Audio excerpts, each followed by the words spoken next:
Chief जस्टिसवर हल्ला हा संविधानावर हल्ला आहे, हा सर्वोच्च न्यायालयावर हल्ला आहे. ज्यांना लोकशाही कबूल नाही, ज्यांनी सगळ्या संविधान संस्थाच खिशात ठेवल्या, त्यांचा हल्ला आहे. तुम्ही देवाला जर सर्व मानलं तर मग देवाचे खटले कोर्टात काय यायला पाहिजे? चीफ जस्टिसचं काय चुकलं? आणि आमची हजारो वर्षाची लढाई काय आहे? तुम्ही आम्हाला हजारो वर्ष स्वर्गात, नरकात आणि 33 कोटी देवात अडकवलं आणि आम्हाला स्वतंत्र विचारापासून बाद केलं. सर्वोच्च न्यायालयाच्या सर्वोच्च पदावर बसलेल्या व्यक्तीवर तुम्ही बूट फेकतो म्हणजे तुम्ही तुमच्या देवावर विश्वास नाही. त्याचा अर्थच असा आहे की तुम्ही आम्हाला हजारो वर्ष मागे नेलेले आहे.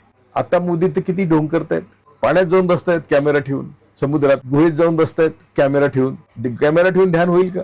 देशात फक्त ब्राह्मणवाद विरुद्ध इतर सर्व अशी लढाई हजारो वर्ष चालू आहे. मग त्या चार्वाक असतील, बुद्ध असतील, सम्राट अशोक असतील, संत रोहिदास असतील, संत तुकाराम असतील, संत ज्ञानेश्वर असतील. आणि त्यांनी सगळ्यांनी काय सांगितलं? तुकाराम महाराज म्हणतात, देव आहे ऐशी वदवावी वाणी, नाही ऐसा मनी अनुभव. ज्ञानेश्वर महाराज म्हणतात, देव नाही तयापूजी कोण बघ. ज्ञानेश्वर महाराज पुढे असं म्हणतात, स्वर्ग नरकाच्या कल्पना मूर्खपणाच्या. या काल्पनिक जगात तुम्ही हजारो वर्ष नेऊन आमची सगळी बुद्धी संपवली. ती कुठेतरी चीफ जस्टिसच्या रूपाने बोललं गेलं. बाबा तुमचा देव एवढा सक्षम आहे, तर हे भांडण आमच्याकडे कशाला आणलं? याच्यात चीफ जस्टिसचं काय चुकलं? आणि त्या मानसिकता अशी आहे मनुवाद्यांची, दलित चीफ जस्टिस आणि तो देवाविरुद्ध बोलतो. इथेच कोणी ब्राह्मण बोलला असतं तर काय झालं असतं? मोदीच चीफ जस्टिसच्या घरी गणपतीच्या आरतीला गेले. मनोहर जोशीचा गणपती दूध पिला, जगभर बातमी गेली. गणपती दूध पितो का? हेच जर इथे एखाद्या मुसलमानांनी बूट फेकला असतं तर काय झालं असतं देशात?